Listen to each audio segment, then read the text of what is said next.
Amen. Amen. Nous lisons l'écriture. Tunasoma andiko Jean 13, 34 à 35. Yohano sura ya 13 mstari wa 13. Je vous donne un commandement nouveau. Amewapatia tena amri mpya. Aimez-vous les uns les autres Upendane wamoja na wengine comme je vous ai aimé. Paka vile mimi nimependa. Vous aussi aimez-vous les uns les autres. Upendane wamoja na wengine. À ceci, kwa hii tous wote, les branamistes, les pentecôtistes, les rosicruciens, les païens, les chrétiens connaîtront que vous êtes mes disciples si vous avez de l'amour les uns pour les autres. Que Dieu bénisse sa parole.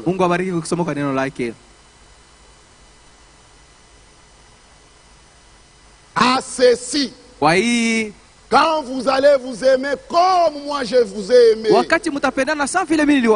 c'est en ce moment-là que le monde, le croyant et les païens, tous diront que réellement vous êtes mes disciples, que réellement vous êtes des chrétiens. En réalité, les commandements d'aimer n'étaient pas nouveaux. Les commandements d'aimer n'étaient pas nouveaux. Parce que depuis l'Ancien Testament, il était dit d'aimer. Mais aimer comme le Seigneur, là c'était nouveau. C'est un amour hors du commun. C'est un amour surnaturel.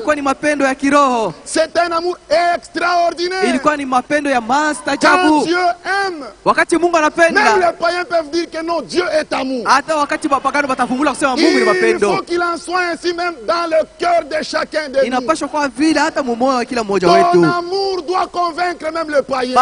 Il ne nous est pas demandé seulement d'aimer nos frères. Nous allons parler sur ça le dimanche. Si vous aimez ceux qui vous aiment, quelle récompense méritez-vous? Les païens aussi s'aiment entre eux. Comme l'amour de Dieu est extraordinaire, il faut que les païens remarquent. Il dit oui, entre nous païens nous nous aimons. Mais la manière d'aimer de ces gens, non, c'est spécial. Et c'est là où le Seigneur dit, à ceci, tous connaîtront que vous êtes mes disciples. Le frère Franck aussi a fait des commentaires sur ce verset. Dans la lettre circulaire de décembre 2012, page 3, vers la fin, le frère Franck dit ceci: l'accent repose sur comme je vous ai aimé.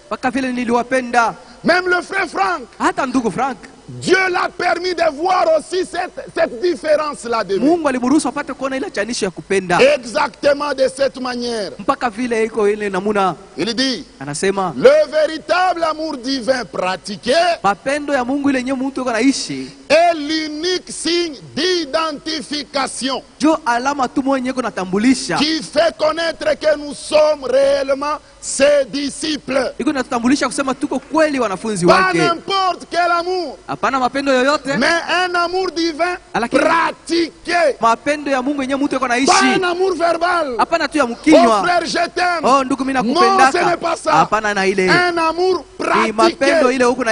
L'amour de Dieu est accompagné par l'action. Jean 3,16 dit, Dieu a tant aimé le monde, il a donné un amour pratiqué. On ne doit pas s'aimer verbalement. Oh bien-aimé, je t'aime. Oh bien-aimé, que Dieu te bénisse. Mais dans le cœur, il y a autre chose. Un amour pratiqué. C'est le genre d'amour que Dieu a besoin. Pas un amour verbal. Cet amour qui est l'amour agapao, l'amour divin, l'amour surnaturel, c'est un amour qui est prêt à se sacrifier pour l'autre, qui est prêt à se donner pour l'autre, un amour qui est prêt de perdre sa vie pour l'autre, un amour qui est prêt à vivre même pour celui qui les hait. Mapendo yuko tayari kuishi juu ya yule mwenyewe anayemchukia. Ton ennemi doit comprendre que toi tu as l'amour. Adui wako anapaswa kuelewa kusema wewe c'est uko le na genre mapendo. d'amour que Jésus veut que nous Ndio ayons. ile aina ya mapendo yenyewe Yesu anapenda tuwe nayo. Même ton ennemi il dit, Adui wako moi je anasema lui fais du mal. mimi Mais namkosea. comment il continue de m'aimer? Sasa yako anaendelea mkunipenda C'est namna cet gani? amour dont le frère Branham a dit. Ndio ile il mapendo entrera Branham là-bas. alisema ile tu ndio itaingia kule. Quand le frère Branham dit, Wakati ndugu Branham c'est anasema l'amour qui entrera au ciel. ni mapendo itaingia Ce n'est kumbingu. pas l'amour charnel. Sio mapendo ya Ce n'est mwili. pas un amour naturel. Sio mapendo ya asili. C'est ce commandement nouveau en Ni réalité qui entrera. amri ya mpya ndio itaingia kule. L'amour parfait Mapendo kamilifu qui ne se trouve que dans les élus. yenyewe inapatikana mpaka ndani tu ya wateule. Lisons dans 1 Jean. Tusome Yohana wa kwanza 1 Jean chapitre 3. sura ya 3 Prenons le verset 16. mstari wa 16.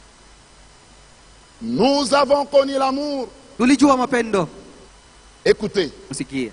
En ce qu'il a donné sa vie pour nous. Kwa vile alitoa uzima wake juu yetu. Il n'y a pas de plus grand amour que de donner sa vie pour ses amis. Hakuna mapendo kubwa isipokuwa ile ya kutoa uzima wake juu ya marafiki yake. Nous avons connu l'amour. Tulitambua mapendo. En ce qu'il a donné sa vie pour nous. Kwa vile alitoa uzima wake juu yetu. Écoutez maintenant. Sasa mfuate. Nous aussi. Tena shie. Mampala aussi. Mampala nayo. Nous devons donner notre vie pour le frère. Tunapaswa kutoa uzima wetu juu ya ndugu. De la même manière. Mpaka vile. Le Seigneur a prouvé son amour. Bwana alihakikisha mapendo yake. En donnant sa vie pour nous. Akitoa uzima wake juu yetu. Nous devons aussi. Tunapaswa sie vile vile. Pas nous pouvons. Hapana tunaweza.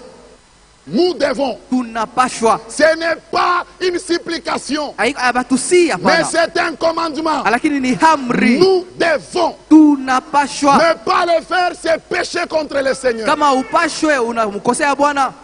Parce que le Seigneur a dit, pourquoi m'appelez-vous Seigneur, Seigneur? Kwa nini mnaniita Bwana Et Bwana? ne faites-vous pas ce que je vous dis. Na mutimize kenye niko Et nimeamuru ici kufanya. le Seigneur nous dit dans Na sa hapa Bwana parole, anatuambia mneno lake.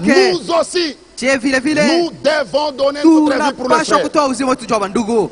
Si quelqu'un possède les biens du monde, Kama mtu yuko na mali ya dunia, et que, na voyant son frère dans les besoins, akiona ndugu yake katika hitaji, il lui ferme ses entrailles. anakatala kumpatia. Comment l'amour de Dieu demeure-t-il en lui? Namuna kadi mapendo ya Mungu inakaa ndani yake. Dieu t'a permis de voir le besoin du frère. Mungu anakuruhusu uone hitaji liko ndani ya ndugu. Quand Dieu t'a permis de voir, Dieu compte sur toi pour aider le frère. Wakati Mungu anakusukuma wewe uone, anakutumainia wewe msaidie. Au contraire, tu ne devrais pas voir ça. Kama ina vile ungeweza kuona hayo. Si quelqu'un possède le bien du monde, Kama mtu yuko na mali ya et dunia, que voyant son frère dans les besoins, akiona ndugu yake mhitaji, il lui ferme ses entrailles, anakatala kumsaidia. comment l'amour de Dieu demeure-t-il en lui? Namuna kadi mapendo ya Mungu inaweza kukala ndani Mais ici yake. nous sommes membres les uns les autres. Na japo hapa tuko wa memba wa Dieu wengine t'a wamoja. permis de voir le besoin du frère. Mungu anakuruhusu uone hitaji ya Qu'est-ce que ndugu. tu as fait de ces besoins? Ulifanya nini na ile Parce hitaji? que tu peux tromper tout le monde, Unaweza kudanganya watu wote, mais tu ne peux pas tromper ton cœur. lakini hauwezi kudanganya moyo Ton wako. cœur t'a dit aussi que aide-le. Moyo wako ilikusukuma umsaidie. Si notre cœur nous condamne, Kama basi moyo wetu unatuhukumu, Dieu est plus grand que notre cœur. Mungu ni mkubwa kushinda moyo wetu. Toi, tu aimes seulement manger. Wewe unapendaka La kula. bouche est contente quand elle Na mange. kinywa yako inafurahi wakati La unakulaka. main est très contente. Mkono wako unafurahi vile Le vile. ventre est très Tumbo ndio content. siseme. Mais si il ne donne pas en bas, Sasa kama haitoi kule chini, le corps tombera malade. mwili itagonjwa. Je crois que vous avez compris. Nawaza mnaelewa. Tous les membres du corps ont besoin d'aide. Viungu yote ya mwili viko na hitaji. Toi, Dieu t'a donné. Mungu alikupatia wewe. Tu es une partie du corps. Uko sehemu ya Mais mwili. pourquoi tu bloques? Sasa namuna kadi uko nakatala kusaidia. Bloque bien. Wewe ukatala kusaidia. Mange. Kula. Mais Lakini en bas, la paix aussi s'est révoltée. uyo kusema utashinda kufanya cho kubwa. Chaque frère, chaque sœur est important dans l'église. Kila ndugu na kila dada iko na lazima yake mkanisa. Petits enfants, Watoto kidogo, n'aimons pas en parole usipende tu mkusema et avec la langue, na lulimi, mais lakini en action mu matendo et avec vérité. na ukweli. Tu ne peux pas donner tout en murmurant dans le cœur. Hawezi kupanda kisha huko nalumunika Il n'y moyo a pas de hapa. bénédiction sur ça. Na hawezi kubarikiwa. Dieu bénit les dispositions du cœur. C'est là où 1 Corinthiens 13 dit, si j'ai donné même ma nourriture aux pauvres, mais je manque l'amour, ça ne me sert à rien. Tout le monde peut comprendre que donner, c'est l'amour. Donner ne suffit pas. Ça doit sortir du cœur. Et tu dois le faire aussi avec joie. C'est la vérité. Par là, nous connaîtrons que nous sommes de la vérité. Oh, chez nous, nous sommes dans la vérité. Oh, chez nous, nous sommes dans la vérité. L'apôtre Jean nous amène loin maintenant.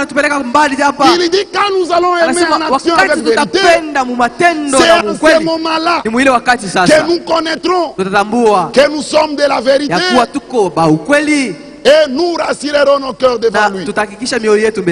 C'est un amour hors du commun. Cet amour, il ne se trouve pas dans les appelés.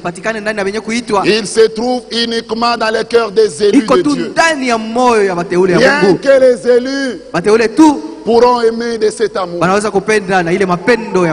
frère Branham n'était pas un bavard religieux. Il n'était pas un prophète comme tous les autres prophètes.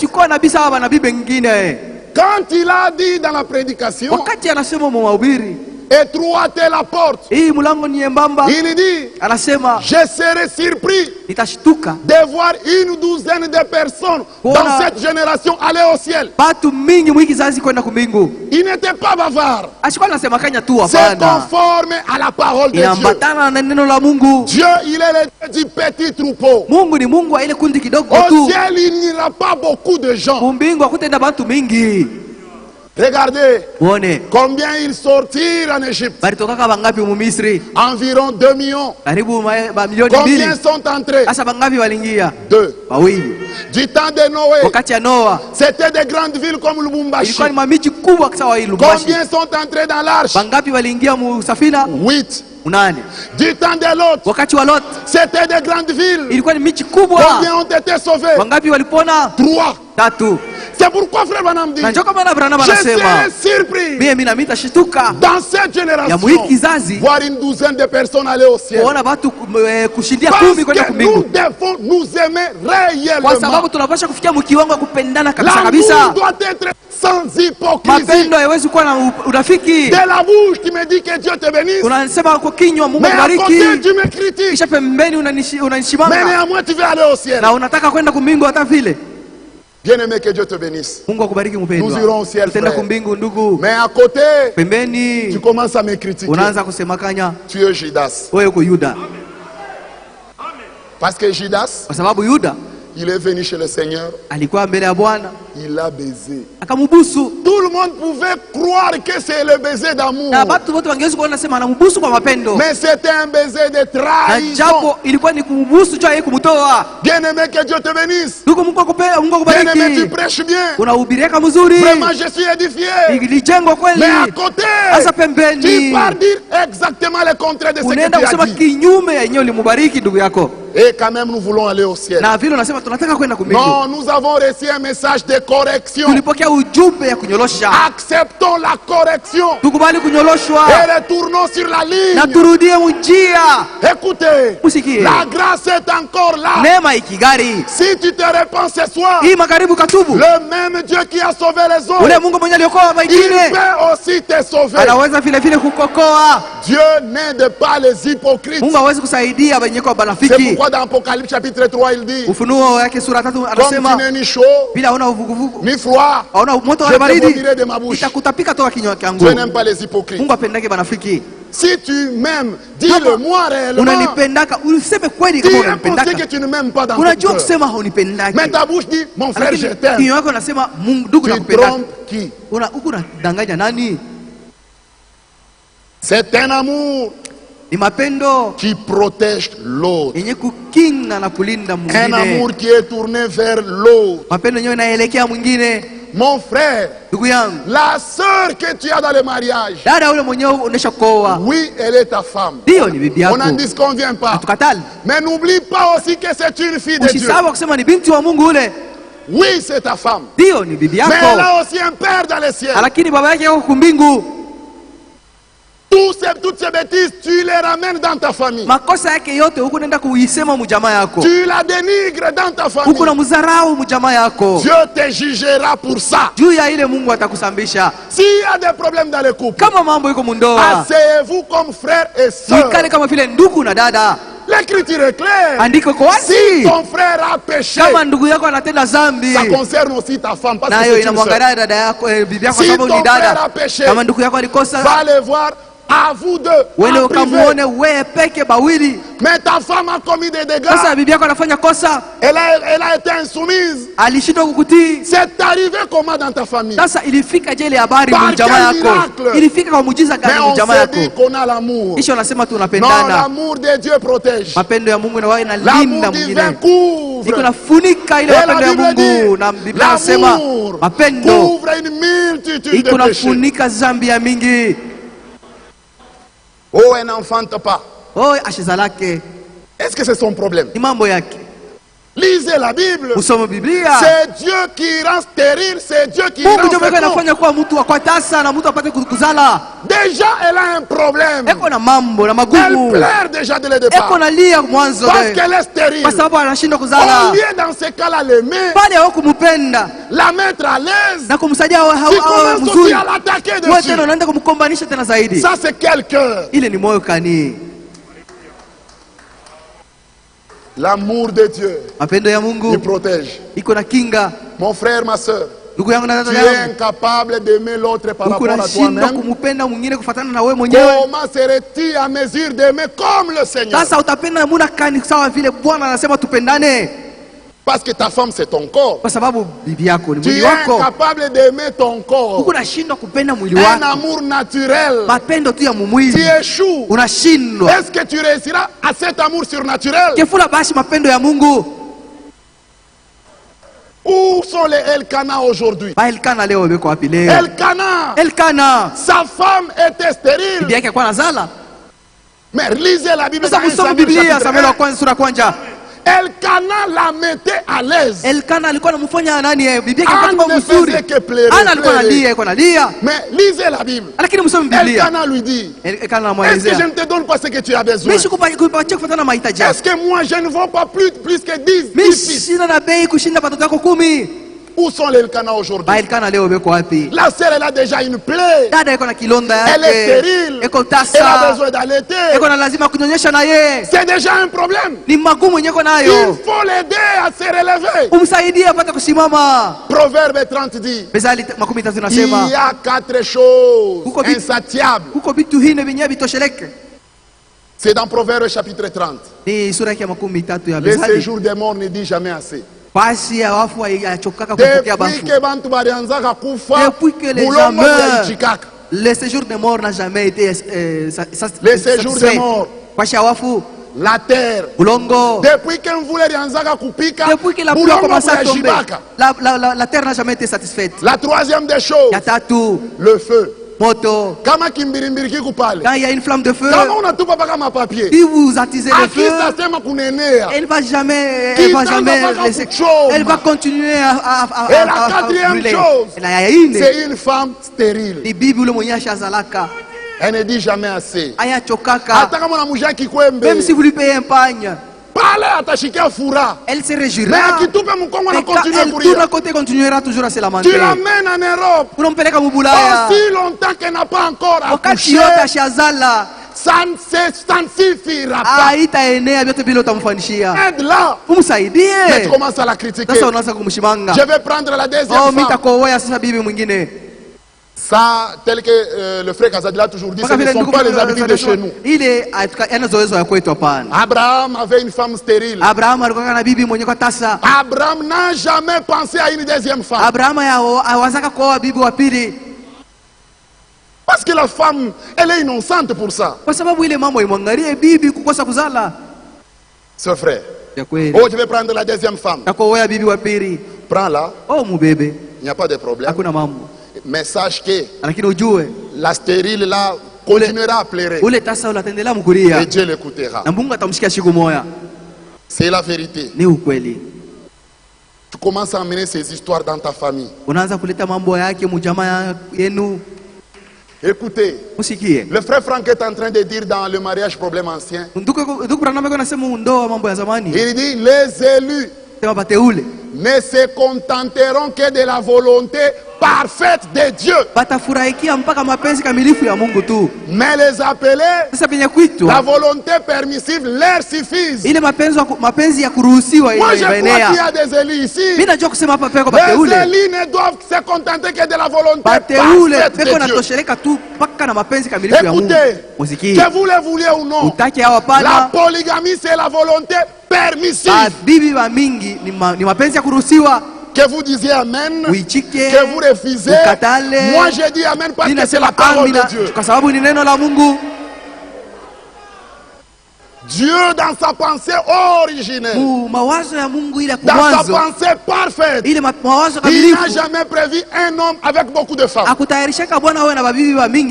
C'est à cause du péché que la polygamie est entrée. Mais nous avons été ramenés. Le Seigneur dit, au commencement il n'en était pas ainsi. Retournons au commencement. Même le message que nous avons, c'est un message du commencement. Ta propre femme, tu ne prends pas soin d'elle. Mais tu ne fais que la critiquer. Parfois même la tabasser. Aidez-moi avec une écriture où la Bible dit certains démons sortent par des coups. Je vais corriger ce que j'ai dit. Oh frère, certains démons sortent par des coups, frère. C'est pourquoi j'ai tapé ma femme. Moi, je connais la permission de taper les enfants dans la Bible. Mais pas de taper sa femme. Je ne crois pas que ça existe. Il y a des prédicateurs, ils vont m'aider peut-être à la fin. Tu tabasses ta femme. Parfois même les pagnes tombent devant les enfants. Ça c'est l'amour naturel. Tu échoues déjà. À combien d'autres raisons l'amour surnaturel? À la maison tu es soda.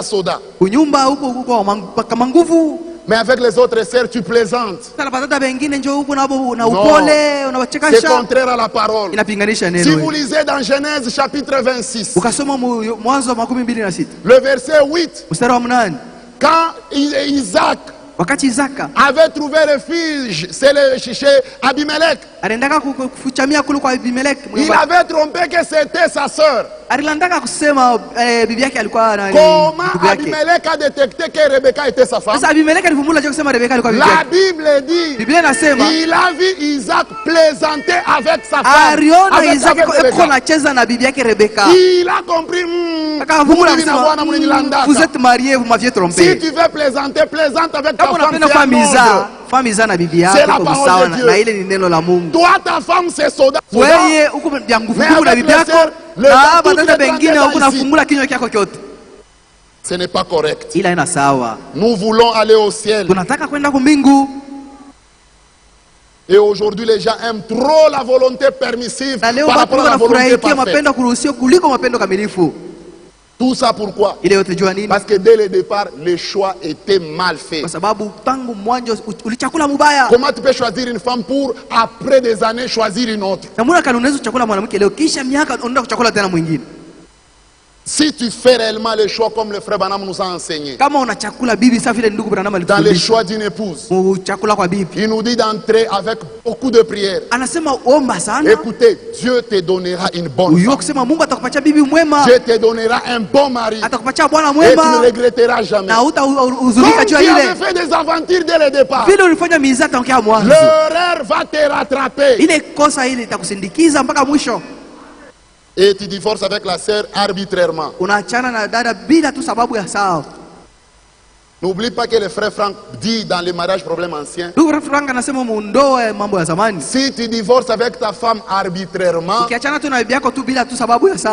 elle va se remarier.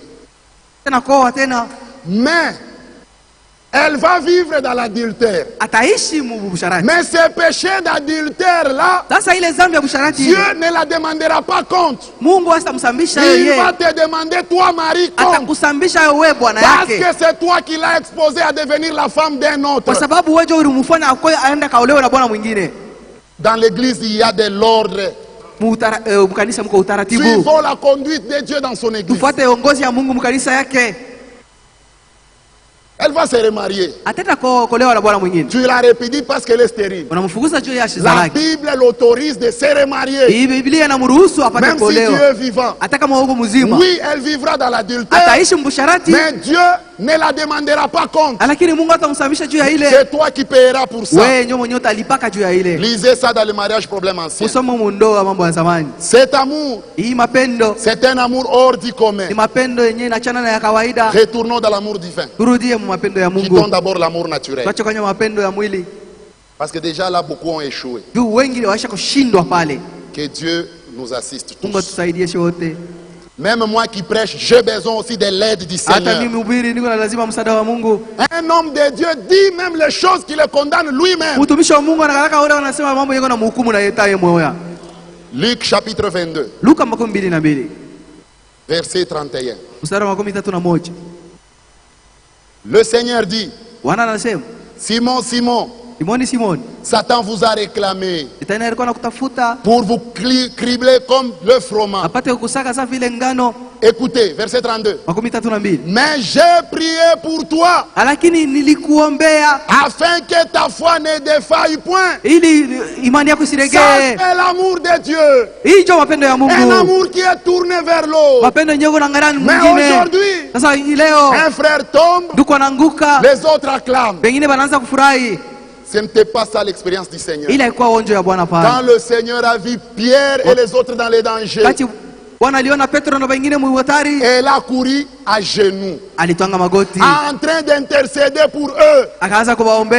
Mais aujourd'hui, un frère tombe, les autres frères commencent à la critiquer. Ça, ce n'est pas l'amour divin. Nous avons besoin de l'amour divin au milieu de nous. Un frère est déjà dans des ennuis.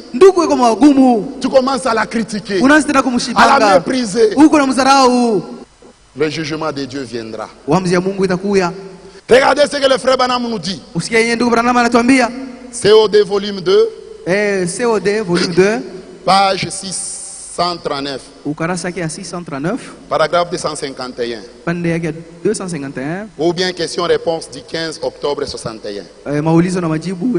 Frère Branham dit ceci. Et souvenez-vous, quand vous priez pour quelqu'un d'autre qui a des ennuis, Dieu vous honorera et vous guérira. Quand vous priez pour quelqu'un d'autre, c'est vrai, c'est la base du christianisme. Qu'est-ce que c'est la base du christianisme? Quand quelqu'un a des ennuis, je ne dois pas m'en moquer, mais je dois prier pour lui. C'est la base du christianisme. S'entraider. Où est l'entraide au milieu de nous? S'assister mutuellement. Être gentils les uns avec les autres. Se comprendre mutuellement. Alors, si vous voyez l'erreur de votre prochain, si vous voyez que des gens ont fait fausse route, ne faites pas fausse route avec eux. Mais priez simplement pour eux. Continuez simplement à prier. Et Dieu comprendra. Et il rectifiera tout. Qui dit amen à cette parole? C'est la parole de Dieu. Quand quelqu'un a des ennuis, la sœur a des ennuis, au lieu d'aller la critiquer, les démons de critique battent le plein au milieu de nous. Et cela est en train, même chez nous les prédicateurs. Un prédicateur tombe, c'est devenu maintenant un sujet de prédication. Ça, ce n'est pas l'esprit de Christ. Quand le prédicateur Pierre avait des ennuis, Jésus avait prié pour lui. Mais aujourd'hui, même nous, les prédicateurs, nous critiquons. Mais nous voulons aller au ciel. Qu'est-ce que nous allons enseigner aux autres? Si nous-mêmes, les porteurs de la parole, nous critiquons. Que Dieu nous aide. C'est la vérité. Nous avons besoin de l'aide de Dieu. Cet amour qui est ce commandement nouveau, c'est un amour qui ne veut jamais voir l'autre souffrir. Il ne supporte pas voir l'autre souffrir. Il ne peut pas supporter ça. Toi, tu le supportes pourquoi? Parce que l'amour n'est pas là. Mais si l'amour de Dieu est en toi, quand il verra la sœur le faire souffrir, il ne te laissera pas tranquille. Un amour qui ne veut jamais voir l'autre souffrir, qui prend toujours la place de l'autre. Dans Luc chapitre 22, 40 à 42, quand le Seigneur devrait l'arrêter, il est allé dans le jardin de Gethsemane. Il a commencé à prier. Il dit, Père, si tu le veux, que cette coupe s'éloigne loin de moi. Mais quand tu l'as dit ça, je m'imagine le contraire d'Ésaïe 53 a commencé à défiler devant lui. Ésaïe 53 verset 4 à 6. Quand tu l'as dit, Père, que cette coupe aille loin de moi, en d'autres termes, il acceptait que nous puissions souffrir. Il acceptait que nous puissions prendre les douleurs. Parce que les douleurs de Jésus étaient si fortes. À tel point que l'eau et le sang se sont séparés. Il nous a vu être punis. Il nous a vu être frappés de Dieu. Il nous a vu être humiliés. Il nous a vu mourir dans le péché. Il nous a vu être châtiés. Il nous a vu être cloués dans la maladie. Il a commencé à nous voir errant comme des brebis sans berger. Il ne pouvait pas supporter ça. Il s'est ressaisi. Il dit, à cause de mes enfants, pas ce que moi je veux, mais que ta volonté soit faite. Le Seigneur n'a pas supporté nous voir souffrir. C'est pourquoi la Bible dit, il a pris nos souffrances. Il s'est chargé de nos douleurs. Il a été puni de Dieu. Il a été frappé. Le châtiment qui nous donne nous la paix, alléluia, est tombé sur lui. Regardez la manifestation de son amour. Aujourd'hui je suis libre. Aujourd'hui je suis niko mtoto wa Mungu. Aujourd'hui je suis l'épouse du Seigneur. Alléluia. Amen. C'est parce que son amour n'a pas supporté nous voir mourir. Et vous remarquerez dans Isaïe 53, tout était tourné vers nous. Il a pris nos souffrances. Il s'est chargé de nos douleurs. Le châtiment qui nous donne la paix est tombé sur lui. C'est par ses meurtrissures que nous sommes guéris. Un amour tourné vers l'homme. Il dit, aimez-vous les uns les autres comme je vous ai aimé. Tout ce que le Seigneur a fait, il l'a fait pour nous. kwa ajili yetu. Il a quitté le ciel pour nous. Aliacha mbingu kwa ajili yetu. Il est né sur la terre pour nous. Akazalika pa dunia kwa ajili yetu. Il a grandi pour nous. Akakomea kwa ajili yetu. Il a prêché la parole pour nous. Akahubiri neno kwa ajili yetu. On l'a arrêté pour nous. Akamkamata kwa ajili yetu. On l'a cloué pour nous. Akasulubishwa kwa ajili yetu. Il est mort pour nous. Akakufa kwa ajili yetu. On l'a enseveli pour nous. Akazikwa kwa ajili yetu. Il est ressuscité. Akafufuka kwa ajili yetu. Il est allé au ciel. Akaenda kumbingu kwa ajili yetu. De ces 4 matins. Na bado kidogo il reviendra. Eko narudia pour nous. Kwa ajili yetu. C'est un amour. Ni mapendo. Tourné vers l'autre. Yenye kuelekea mwingine. Aimez-vous les uns les autres. Upendani wamoja na wengine. Kama je vous aime. Nilivyowapenda. Un amour hors du commun. Mapendo yenye kuachana na ya kawaida. Cet amour. Hii mapendo. Il ne regarde pas à l'état ou à la nature de quelqu'un avant de l'aimer. Aiangaliake vile mtu eko jo kumupenda. Un amour qui n'a pas des yeux. Ni mapendo yenye haina na macho. Un amour qui ne sait pas voir que celui-ci c'est mon enfant, l'autre c'est l'enfant de ma rivale. Hii mapendo yesu kuangalia sema huyu ni mtoto yangu, huyu ni mtoto wa banda yangu, hapana. Un amour hors du commun. Mapendo yenye kuachana na ya kawaida. Les enfants les habits de $10. Watoto yako na bosia mango ya $10. Les enfants de l'autre les habits de 1000 francs. Ya banda ya 1000 francs. Ne t'inquiète pas. Wewe ushangaike tu. Demande seulement l'amour divin. Wewe omba tu mapendo ya Mungu. Les choses se mettront en ordre de Bintu soi. bitajipanga sawa sawa kwa wapyo peke. C'est un amour qui n'a pas des yeux. Ni mapendo nyana na macho. Qui aime tout le monde. Inapenda batu bote. Nous n'avons pas un commandement. Hatuna na amri. Nous l'église. Ni kanisa. De nous aimer seulement nous les gens de Mampala. Ya kupendana paka shiba ku Mampala. Nous avec ces commandements nouveaux. Na hii amri mpya. Nous devons aimer toute la race humaine. Tuko napenda batu bote. Frère de Mampala. Tuko ku Mampala. Frère de Kabulo. Tuko Kabulo. Frère de El Shaddai. Wako El Shaddai. Frère de Pentecôtistes. Wako Pentecôtistes. Le païen. Mupagano. Les Kimbangistes. Même des gens qui insultent Jésus. Hata wale wako namtukana Yesu. Tu as le devoir de l'aimer. Unapaswa kubapenda. Un amour. Mapendo. Tu ne regardes pas à l'état de quelqu'un ou à la nature de quelqu'un pour l'aimer. C'est un amour sans frontières. Un amour qui a déjà brisé les frontières. Toi tu aimes seulement les gens du Kasaï. Tu n'as pas l'amour divin. Si tu as cet amour en toi, tu aimeras tout le monde. Ah frère, les Kasaïens exagèrent. Les Kasaïens exagèrent. Ils ont rempli la ville de motos. Les tribalismes n'ont pas de place au ciel.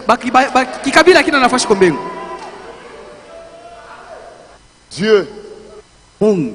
Dans le monde, il y avait tout le monde. Il y avait Israël, son peuple. Il y avait aussi les nations. Des gens qui adoraient les idoles. Mais la Bible dit, Dieu a tant aimé le monde. Alléluia. Israël était le peuple de Dieu. Comme Dieu est amour, son amour devrait aimer tout le monde. Mais aujourd'hui, on a un amour sélectif. Si il est quelqu'un de Lualaba, ah mon frère. S'il est quelqu'un du Haut-Katanga, Banapitisha. Ils exagèrent. Un langage païen dans la bouche des enfants de Dieu. Paul dit, nous ne connaissons personne selon la chair. D'ailleurs, l'esprit de vouloir connaître seulement la tribu de quelqu'un, ce n'est pas le Saint-Esprit qui te pousse à faire ça. Ne cherche pas à connaître ma tribu. Cherche à connaître si je suis sauvé. Cherche à connaître si j'ai un besoin. Cherche à connaître. Frère, il est d'où? Ah, il est du Kasaï. Ah, ces gens-là sont de villageois. Moi, personnellement, j'ai entendu ça. Un frère, de la bouche d'un frère d'ici. Tu vois un motard passer. Regardez les villageois. Oui, tu es chez vous, toi. Mais chez nous, dans la Nouvelle Jérusalem, toi aussi, tu n'as pas de place. Que Dieu nous aide. Aimer tout le monde sans tenir compte de sa croyance.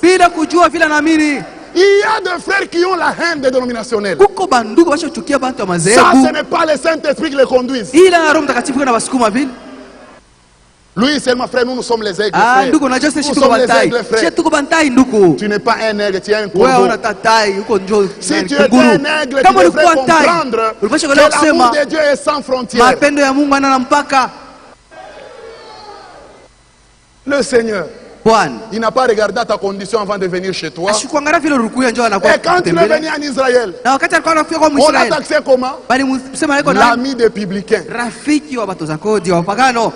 Aimez-vous les uns les autres comme je vous ai aimé. Le Seigneur a aimé même les publicains. Nous devons l'imiter. On ne doit pas haïr les dénominationnels. Écoutez, ce n'est pas le message qui nous a sauvés. Ça c'est oui et amen. Le salut demeure. Il a toujours été. Il sera toujours bâti sur le sang de Jésus. Quand le message est venu, le frère Branham lui-même, son message c'est en 63. Quand le message est venu, le message a trouvé Golgotha en train d'être prêché sur la terre. Branham a crié quoi pour qu'il soit sauvé? Il a dit le message? Non. Quand il baptisait les 500 personnes en 1933, il les avait prêché quoi? Le message? Non. Paul, le géologue pose la question à Paul. Que faut-il faire pour être sauvé? Paul, c'est l'apôtre, le messager référence de tous les autres messagers. La référence de tous les messagers. On lui a posé la question. Prophète Paul. Messager Paul. Que faut-il faire pour être sauvé? Que Paul nous dise quoi faire. La réponse de Paul était claire. Crois au Seigneur Jésus. Tu seras sauvé. Toi et ta famille. Si vous me posez aussi la question, frère Destin, que dois-je faire pour être sauvé? Je dois aussi retourner à ce que Paul avait dit. Je te dirai, attends, la réponse est dans la Bible. Je vais répéter Paul. Crois au Seigneur Jésus. Tu seras sauvé. Toi et ta famille. L'évangile, il y a une différence entre l'évangile et le message. L'évangile concerne tout le monde. C'est ce que le Seigneur a dit. Allez par tout le monde. Mais le message, ça ne concerne pas tout le monde. Dans l'île de Patmos, la voix dit à Jean, ce que tu vois, écris-le et envoie-le aux 7 églises. L'évangile c'est pour tout le monde. Le message c'est pour l'église. C'est conforme à la voix de l'ange de la rivière Ohio.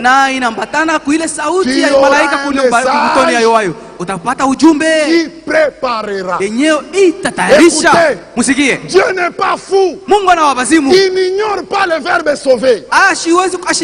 Pour dire préparer. Dieu dit ce qu'il pense. Et il pense ce qu'il dit. Le message est venu nous préparer. Même naturellement, on ne peut pas préparer ce qu'on n'a pas encore acheté. Tu n'as pas encore acheté la farine. Tu n'as pas encore acheté la viande. Mais tu veux préparer. On prépare quand il y a à préparer. C'est pourquoi l'ange dit à Branham, tu auras un message qui préparera. Le sang de Jésus. Le sang c'est le sang, le message c'est le message. Même dans les dénominations, tout celui qui compte sur Jésus pour son salut, il est sauvé. Je vais vous les lire ça les dimanches de Voulant. Le salut c'est où que tu sois. Mais si tu me poses la question, frère Destin, que faut-il faire pour aller au ciel? Là je vais changer. Voici, je vous enverrai les prophètes. Là c'est différent. C'est la vérité. C'est la vérité.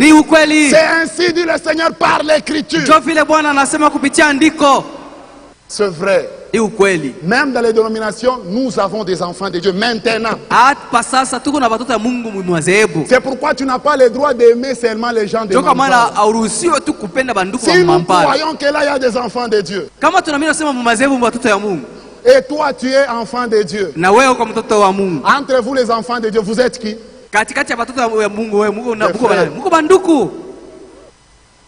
C'est la parole du Seigneur.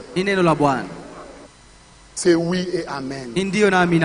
Nous avons des enfants de Dieu partout. Nous devons aimer tout le monde. Nous aimons les gens de Mampala. Nous aimons les gens de Kanyaka. Nous aimons les gens de Kabulo. Nous aimons les Kimbangus. Nous aimons même les païens. Parce que le Seigneur a dit, si vous vous aimez entre vous, qu'est-ce que vous faites d'extraordinaire? Pour ce soir, que Dieu vous bénisse.